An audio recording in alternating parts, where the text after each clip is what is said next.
What's shaking? Hey, I'm Rick Jordan. Today, we're going all in.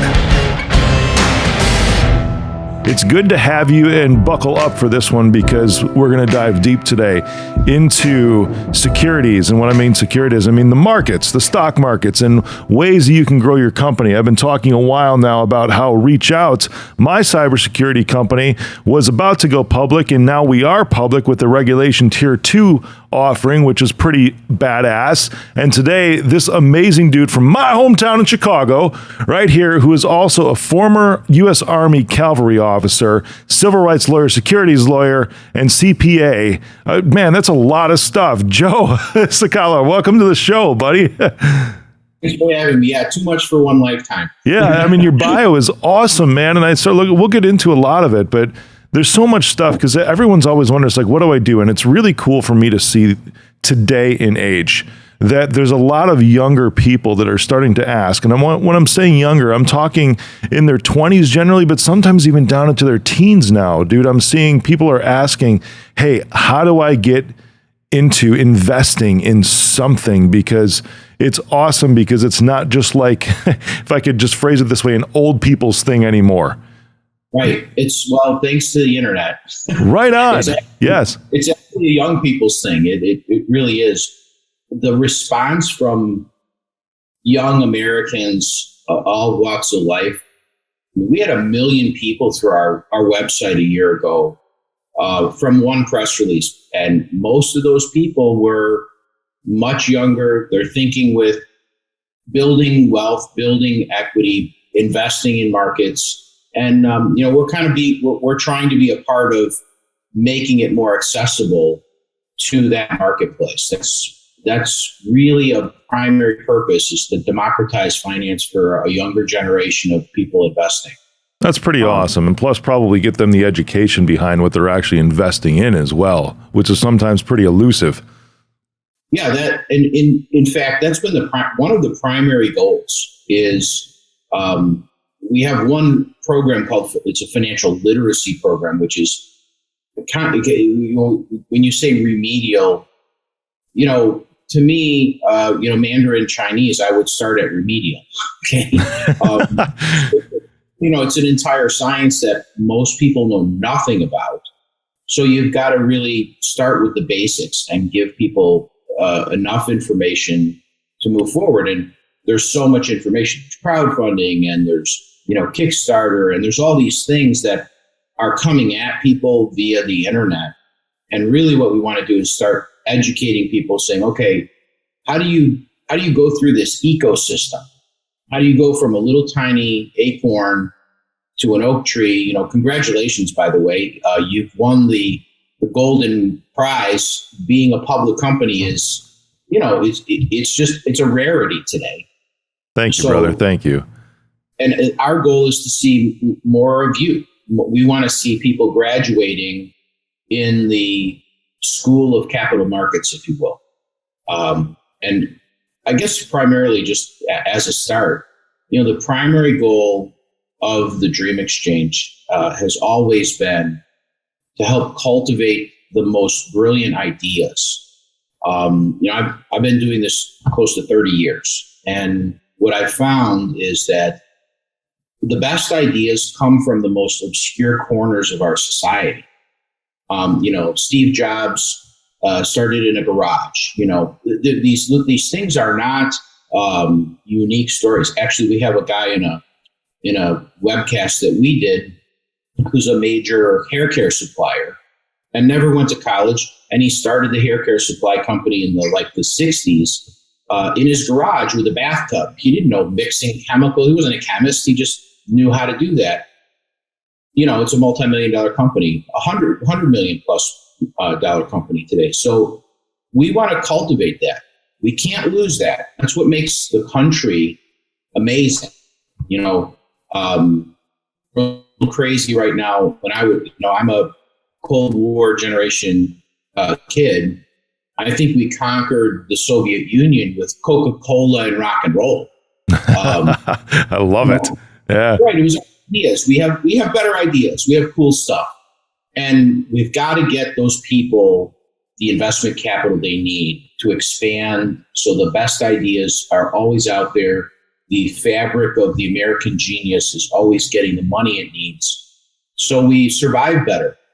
It's not just a cool app, but there are people in laboratories that have, the next invention, the next cure, and we can't lose them. We can't lose that early stage and middle market company, because to lose that, we really lose the greatness that makes a free society and a free market system work.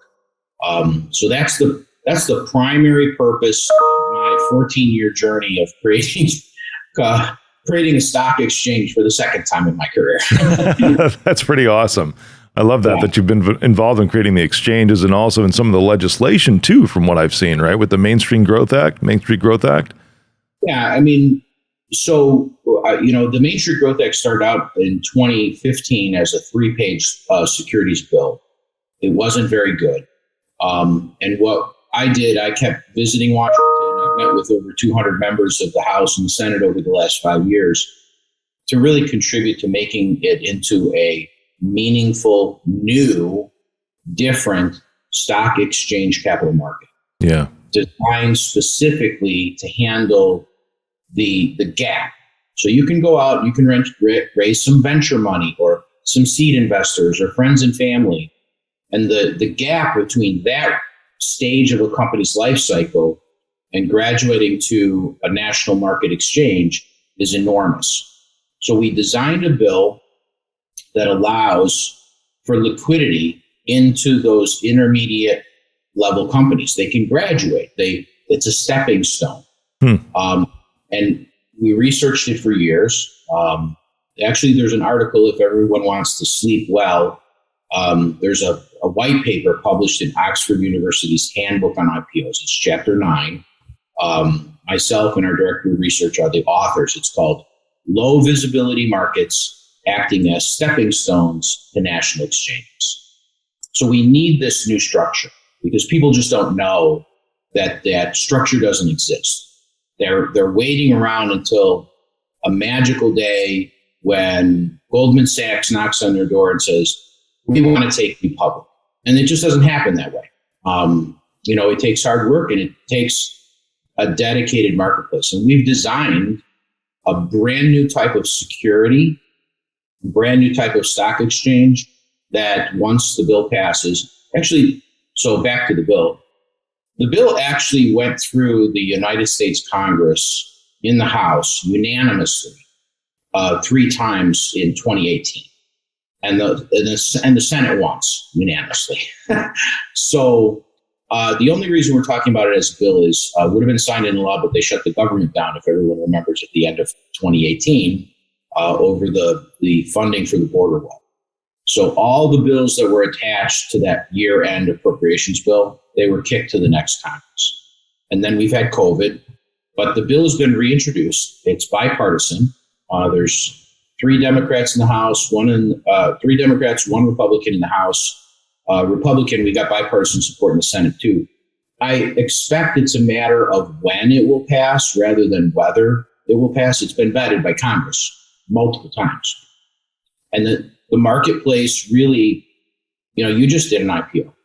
And there's underwriters and there's book runners and there's accountants and lawyers. And oh my God, it's a process. It is the hard work. Yeah. Right. And so the problem is when you do that first round or second or third round, and there's a lot of capital, the company could expand, but it can't really expand without more capital. That's what a public company environment does. It gets you millions and millions of dollars at your disposal. And before that happens, you've got a myriad of problems. One is if you've issued a security, this is a little known fact, here's an educational point.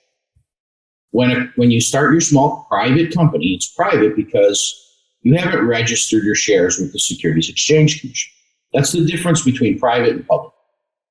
Meaning that once you register shares, you now have a stock, a security available for sale to anyone. The securities professionals call them the grandmas, orphans, and widows. You can sell it to anyone. Okay. Before that, to sell that stock, you have to prepare enormous exemption documents. Okay, private placement exemptions. There's about 18 different ones. It's a labyrinth of rules. And here's the really interesting thing. Once that investor makes his first investment, you raise your $100,000, $500 million.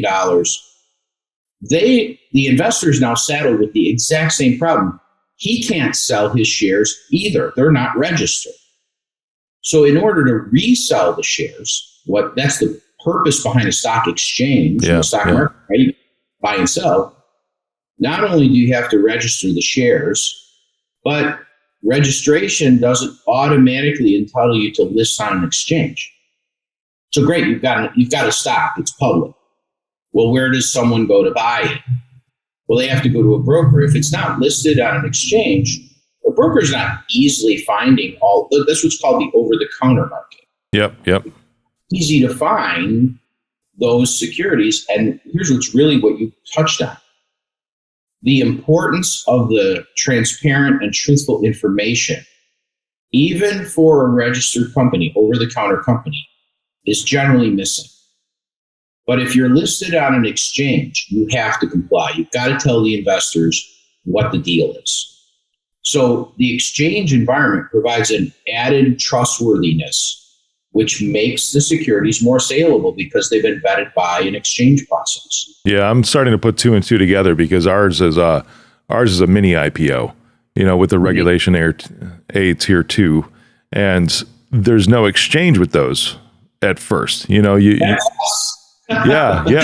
exactly. So no, I understand. So there's I'm comparing this a little bit to, for those who are listening and follow us here, because this is a lot of good information to everybody. It's a lot of, it's high level stuff that we're really, really bringing it down to just easily and accessible information for you. Because there's in Canada, right? There's TSX, the Toronto Stock Exchange, but then there's also TSX Venture. And this sounds very similar to that sort of structure. Is that true? Yeah, the actual nomenclature in the Main Street Growth Act is venture exchanges. Nice. You're exactly right. This is my contribution to the bill.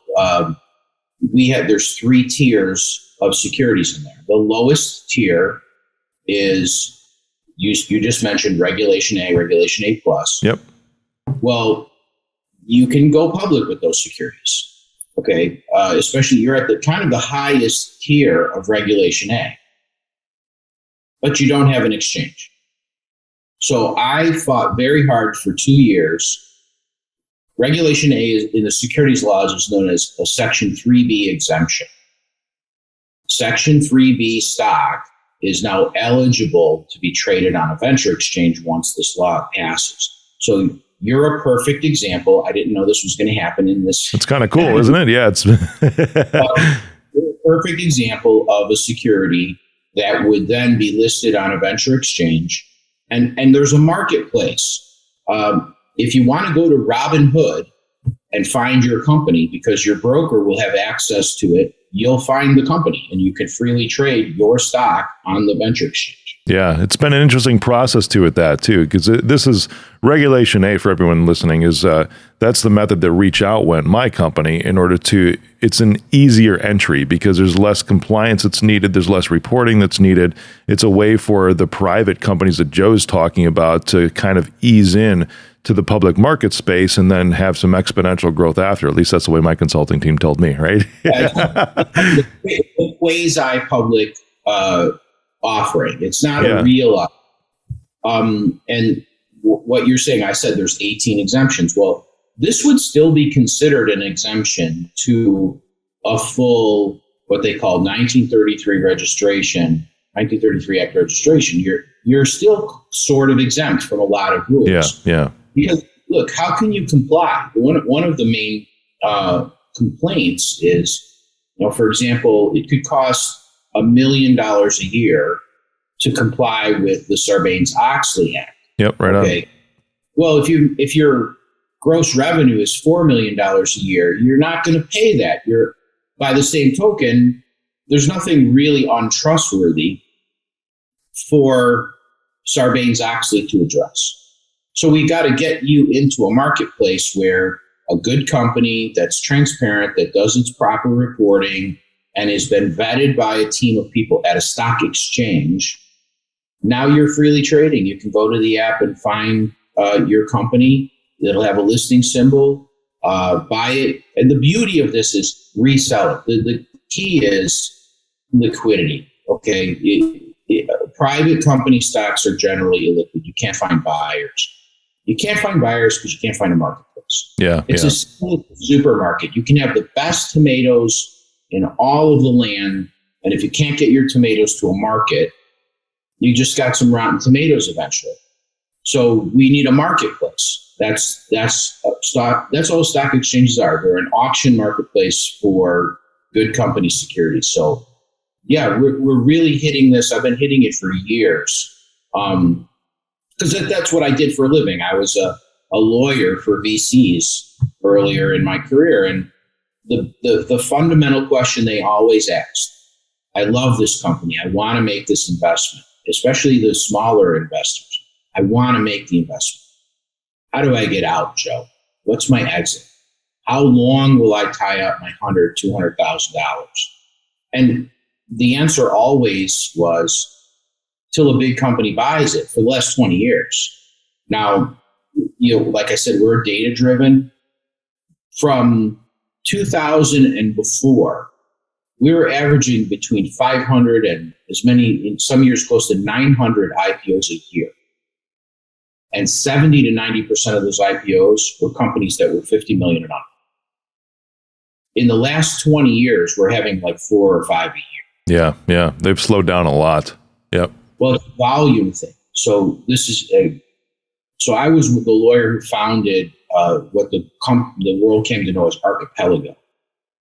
So Archipelago was really the premier and first company to trade stocks over the internet in the late 1990s. And the volume of Archipelago electronically just dwarfed the rest of the market. And by 2005, my former client, Jerry Putnam, they acquired the New York Stock Exchange, and Jerry became chairman because a trading floor was now an antiquated thing. Everything had moved to an electronic environment. Yeah. So that drives, if you're a business person, well, you want to make money. And if you're in the business of taking companies public, really the aftermath of the public offering, the volume of that company stock is what you're concentrating on. So a $1 billion IPO will have, literally, billions of dollars and millions or hundreds of millions of shares trading volume in its first year. A $50 million company is in its first year won't have as much volume as a $1 billion company has in a week. Yeah, sure. Why would you do it? Why would an investment bank or a stock exchange be attracted to that market? So we are approaching it that the volume of the market is in the numbers of IPOs. That's our business model is, I'd rather have 20,000 really good small companies on my venture exchange than, we have 3,500 companies in the country right now that are really on the big board public companies. I'd rather have 20,000, and maybe your company won't trade all day, every day. But you've got liquidity, you've got a vetting process, you've got investor protections, and you have the liquidity you need to bring in the extra capital, to put the extra systems there, to hire the extra people, to expand your company. And that's really, this is very detailed, actually, pleasantly. I don't necessarily get this granular, but that's really what the venture exchange marketplace will look like. It'll probably be beyond my lifetime. It's a brand new thing. It's just been invented, but it's an idea that's got legs. This will be here for 10, 20, 30 years. It'll just become a part of the fabric, and you'll go, oh, you're doing an initial venture offering like you're doing Reg A. Yeah. 10 years from now, hopefully it'll be just commonplace. We'll be talking about how the venture markets are doing instead of what is a venture market. No doubt. At first, that's an incredible legacy. That's amazing, man. You got to be just thrilled to death that this is something that you've had a good hand in. Yeah, I love what I do. It really has been. Especially if you ask, I'm an entrepreneur. Okay, at heart, I would lecture at universities, and I'd get in the MBA program, and I say, okay, how many do you think you're an entrepreneur? And everyone would raise their hand and say, okay, how many have a day job? Okay, you're not really, you got a side hustle. Yeah, no kidding. Amen to that.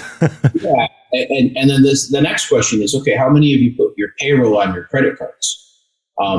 That's an entrepreneur. And I love those people. I love risk-taking people. I love people who are hell-bent for leather that they're going to succeed. And, and my viewpoint is just never quit. You just keep plowing ahead, finding a new way. And eventually, if you can get to my marketplace, then you can get your diploma in the public markets and then graduate to the national exchanges. So that's really, I'm hoping that it'll be a great legacy. I'm old enough now to be actually thinking about, my oldest son is going to be 30 and he's thinking about kids.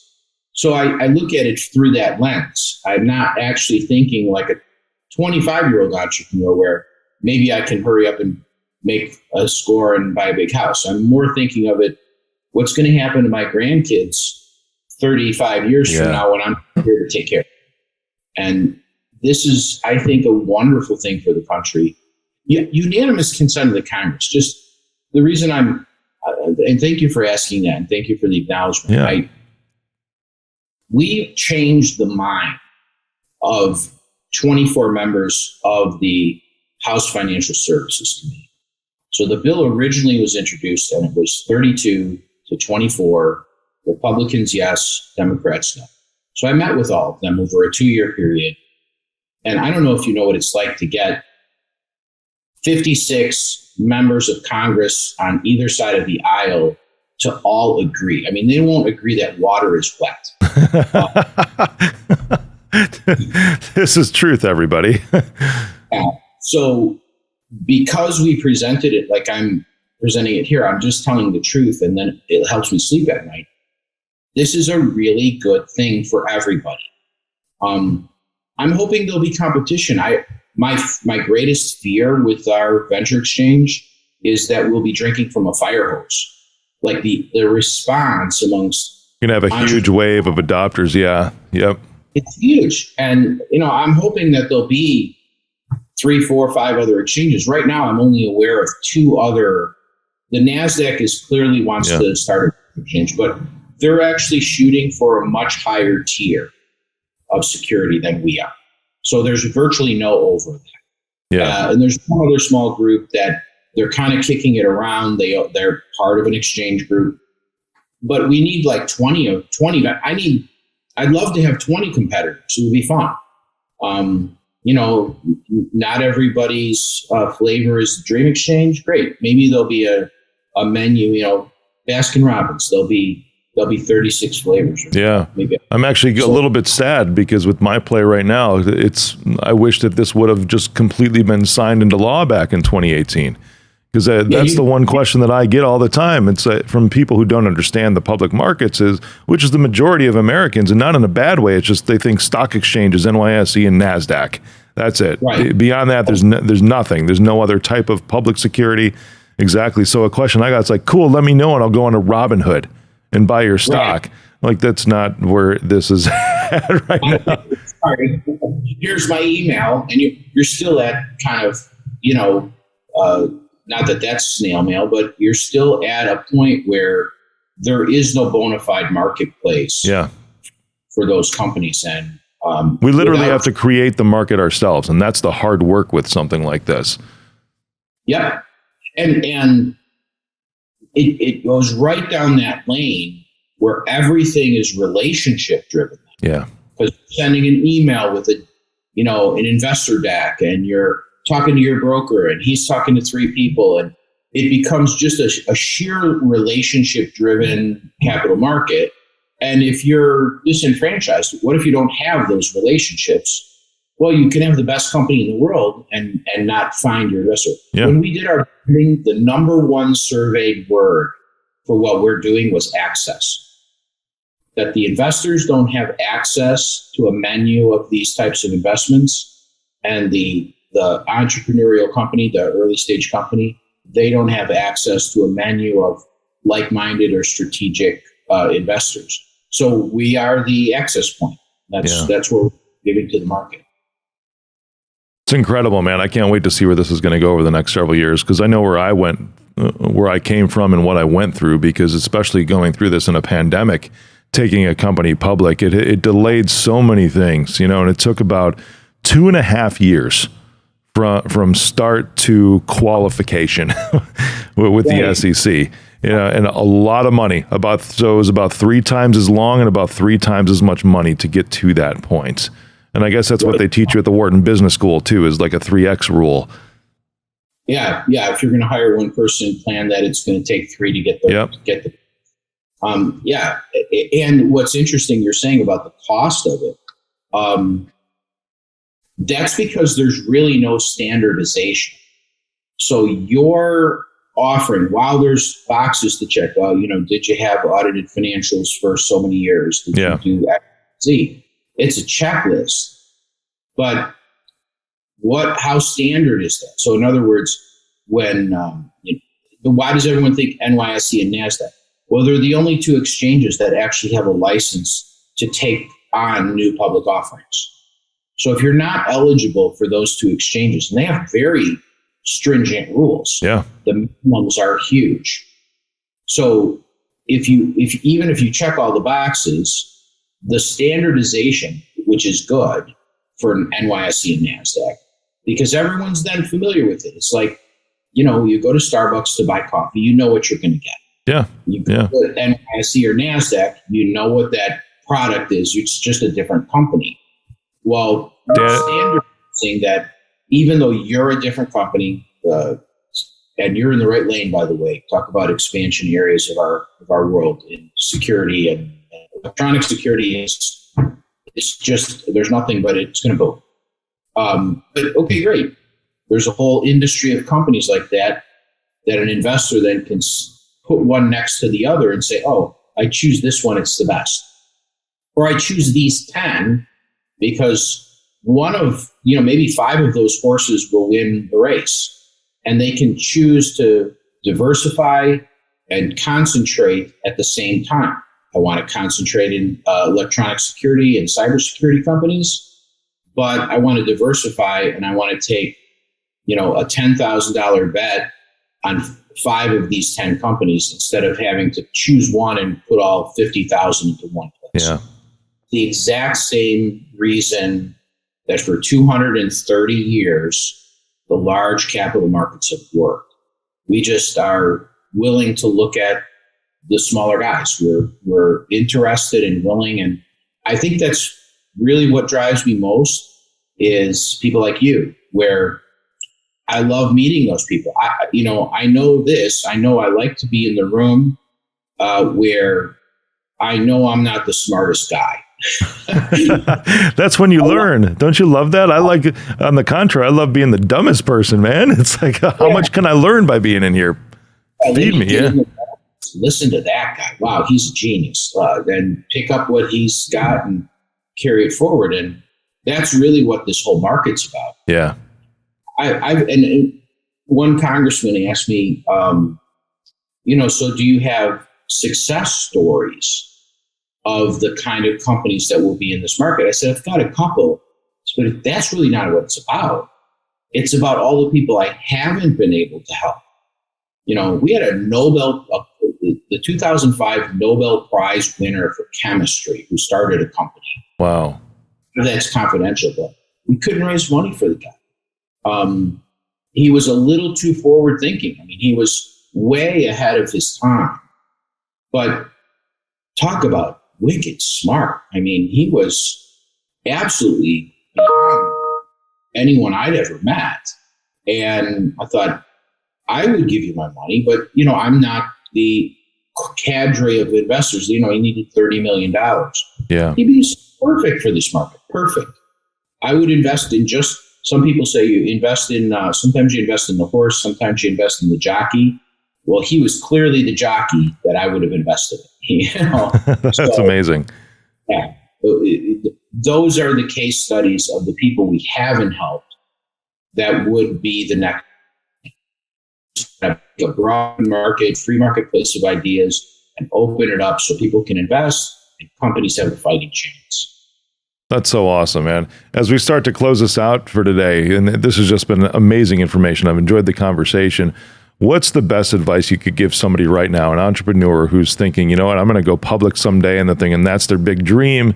And if I remember right, I'm actually sort of hoping you could answer this for me, but me 10 years ago, because before I knew what I did today, what would you tell them? I mean, okay, so there's two things. The first thing is it's very simple and it's very philosophical, but never quit. Just put those words on a wall somewhere and just never quit. Because if there weren't for bad days as an entrepreneur, there would be no days. Okay. So you just have to adopt a mindset, a philosophy that says, this bad day, I'll get through it and you'll have a winning day. And then take the second piece of advice is take the small wins as big wins. Take the 400 times it didn't work and that you never quit, and the 401st time when it does work, that's a huge win. And focus your attention on the wins that are going to get you to the finish line. Because, eventually you're going to be talking to, like I said, the book runner and the underwriter and the CPA and all those professionals. And if you don't have your vision that you've not quit on, the purpose behind what you're doing, I see great ideas. I see people who just become so discouraged. And maybe that's the third piece of advice, which I've done. I surround myself with people I believe in. There's a great tape by James Valvano, Coach Jimmy V, and he talks about his father and how much he loved his father. And he realized after his father died, he said, well, what was it about my father? And he said he believed in me. Surround yourself with people who believe in the idea and believe in you. And if they don't believe in you, don't make them wrong. Yeah. Just say, you believe in something else, go your way. We need true believers that are never going to quit and that are going to take the little wins and turn them into big wins. If you can do those three things, you become you. You win the prize. And then, I'm looking forward to you. I'm going to follow your story now because Thank you. We want to see you graduate. I want more large public companies. There's a great company that went public not too long ago in your space called KnowBe4. Yeah. And I know. Yep. Yeah. They started as a group of guys down in Clearwater, Florida. Yep. And they did that. They just believed in themselves. They got people that believed in the company. They had a good purpose and they never quit. And boom, I think they're on the NASDAQ now. But sure are. Right on. I'm actually looking forward to you being on DreamX National because we're starting a national exchange as well. So you can graduate to my national exchange. Very cool. When is that going to be? Because I'll put it in my deck right now. The national exchange we're very far along. So I suspect that in about 4 or 5 months, it could be as many as 6 months, we'll actually apply for our license. Very cool. I expect to be open. I'm hoping the national exchange will be open by the end of the year or early next year. And fingers crossed, everybody go and write your congressman, pass the Main Street Growth Act. When that passes, 180 days after the ink dries on the law, we expect to apply for that license. So the law looks like it'll pass this fall, which means that by a year from now, we'll be talking about the launch of DreamX Venture. And so it's within the next 18 months, I want to be fully operational. We have 20 people now.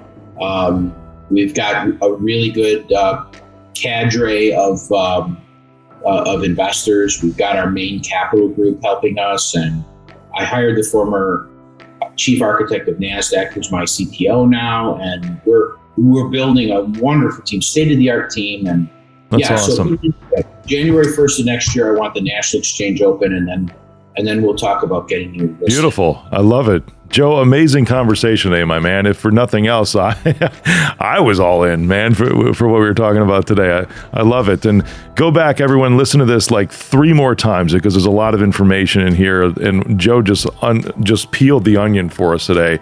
Joe, it's incredible. We can find you on LinkedIn if you look up the company page, Dream Exchange.